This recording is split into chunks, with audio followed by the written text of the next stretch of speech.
Hello students, I am Gajanand Kumawat from RK Memorial Senior Secondary School, Sojat road. आज हम class 12 में mathematics का जो रिलेशन एंड फंक्शन है उसमें इनवर्टिबल फंक्शन पढ़ने जा रहे हैं। इनवर्टिबल फंक्शन, तो इनवर्टिबल फंक्शन क्या होता है? कोई भी फंक्शन जो होता है, जैसे फॉर एग्जांपल एफ फंक्शन है और वो a to b डिफाइन है, तो अपन को ऐसा फंक्शन बनाना है जो b to a डिफाइन है और उसको बोलेंगे f इनवर्स, यानी उल्टे क्रम में, उल्टे ऑर्डर में। ये f की डायरेक्शन ये है तो f उल्टी डायरेक्शन हो जाएगी f इनवर्स। तो f इनवर्स जो होगा वो क्या होगा? Invertible function. f इनवर्स का मतलब ये 1/f नहीं है, f 1/f नहीं है, f इनवर्स का मतलब इनवर्टिबल फंक्शन है। तो देखते हैं इसके अंदर a function f defined set x to y is defined to be invertible। Invertible होगा if there exists a function g। हमने जो इनवर्टिबल फंक्शन है उसको g बोल दिया है और y to x होगा, ये x to y है और वो y to x वापस अपोजिट ऑर्डर में होगा, such that g of f equal to ix and f of g iy। ix और iy क्या है? आइडेंटिटी फंक्शन है। The function g is called the inverse of f and denoted by f inverse। Thus, if f is invertible, then f must be 1 1 and onto। तो 1 1 and onto होना जरूरी है। जब तक 1 1 onto नहीं होगा तो इसका इनवर्टिबल नहीं होगा। जैसे फॉर एग्जांपल, जैसे मान लीजिए a b c 1 2 3, a की इमेज 2 की b की इमेज 2 है, c की इमेज 3 और ये f फंक्शन है। तो इसका इनवर्स कब होगा? जब 1 की प्री इमेज a है, 2 की b है, 3 की c है। तो ये 1 1 onto होना चाहिए। अगर मान लीजिए यहाँ पर 4 आ गया तो 4 की इमेज नहीं है तो फंक्शन नहीं होगा, इसलिए 1 1 onto होना चाहिए। तो इसके अंदर ये जो f फंक्शन है वो x to y डिफाइन है। इसको x मान लिया, इसको y मान लिया, ये f। तो इसमें जैसे एलिमेंट है x y और 1 तो x की मैपिंग जो है 1 है, y की है 2 है। तो अपन ने एक g फंक्शन लेते हैं जो क्या है? इसका इनवर्टिबल है। इनवर्टिबल होने के लिए क्या होगा? ये इसका इनवर्टिबल है, यानी कि इसकी जो इमेज है वो इसमें क्या हो जाएगी? Pre image. तो 1 की क्या थी? x, तो 1 की इसमें क्या हो जाएगी? इनवर्टिबल में x, 2 की y। तो डायरेक्ट ये जो आ गया इसको बोलेंगे ix और इसको बोलेंगे g ऑफ f। अब देखते हैं वापस, अगले ने बोला है कि g ऑफ f ix होना चाहिए और f ऑफ g iy होना चाहिए। तो f ऑफ g के लिए क्या करेंगे? स्टार्ट करेंगे g फंक्शन से। तो g है वो y में डिफाइन है, y to x, ये अपना g फंक्शन है। इसमें अपन एलिमेंट मान लेते हैं, जैसे इसके लिए कौन से थे? g, y to x, तो 1 2, तो 1 2 x y, 1 की इमेज 2 की इमेज।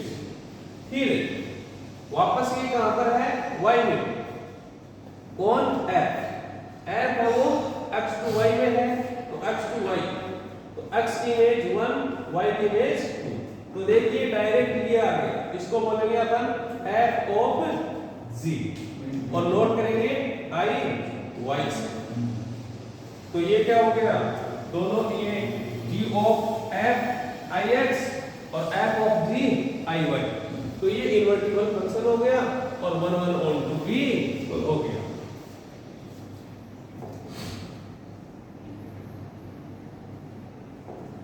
तो लेते हैं एक एग्जांपल इनवर्टिबल फंक्शन का।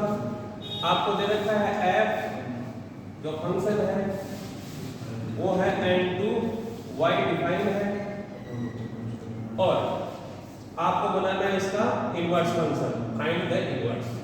और आपको जो वैल्यू दे रखी है fx की, fx this is equal to y and y की वैल्यू दे रखी है 4x प्लस 3, ये आपको दे रखा है। तो आपको इसका क्या बनाना है, इन्वर्टिबल फंक्शन बनाना है। तो इसके लिए क्या करेंगे अपन, इसके लिए जो भी fx होता है उसमें अपन सिंगल x की वैल्यू निकालते हैं। ये है y, तो y की वैल्यू क्या है 4x प्लस 3, 4x प्लस 3 है। तो इसके लिए क्या है, ये इसमें x की वैल्यू लिया जाएगी और y की वैल्यू देगी। तो अपन सिंगल x के लिए देखेंगे कि इसकी वैल्यू क्या होगी। तो क्या होगी 4x प्लस 3 y, तो y ये 3 इधर आ जाएगा, 3 माइनस 3 हो जाएगा 4x।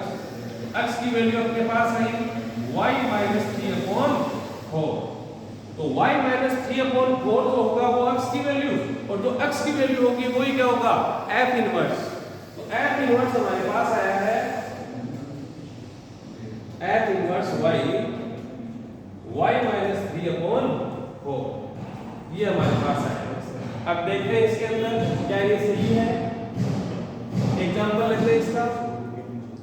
तो हमारे पास f है 4x प्लस 3 और f इनवर्स जो आया है हमारे पास वो आया था, f इनवर्स हमारे पास अब ये दिया है y minus 3 upon 4, y minus 3 upon 4, y minus 3 upon 4। तो अब इसको चेक करते हैं, तो एग्जांपल लेंगे। जैसे फॉर एग्जांपल 1 2 ये वैल्यू ले ली अपन ने n के अंदर, और y के अंदर क्या वैल्यू आएगी देखते हैं। सबसे पहले y के अंदर वैल्यू देखने के लिए 1 पुट करेंगे, तो 4 मल्टीप्लाई 1 प्लस 3, तो 4 प्लस 3 7, तो 1 की जो इमेज होगी 7, 2 की इमेज के लिए 2 पुट करेंगे यहाँ पर, तो 4 इंटू 2 प्लस 3 8 प्लस 3, ये हुआ 11, यहाँ पर आया 11।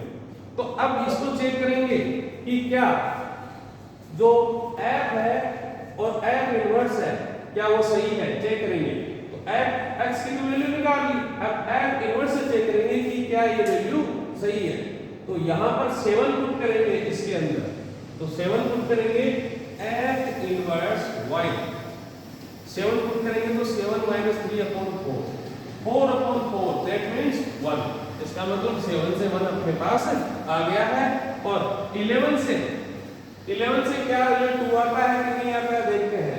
तो f inverse y equal to y की जगह पुट करेंगे अपन 11 माइनस 3 अपॉन 4, तो 11 में से 3 गए 8 अपॉन 4, तो 11 से अपने पास 2 आ गया, दैट मींस अपने पास f इनवर्स फाइंड हो गया है। थैंक यू स्टूडेंट्स, आज के लिए इतना ही।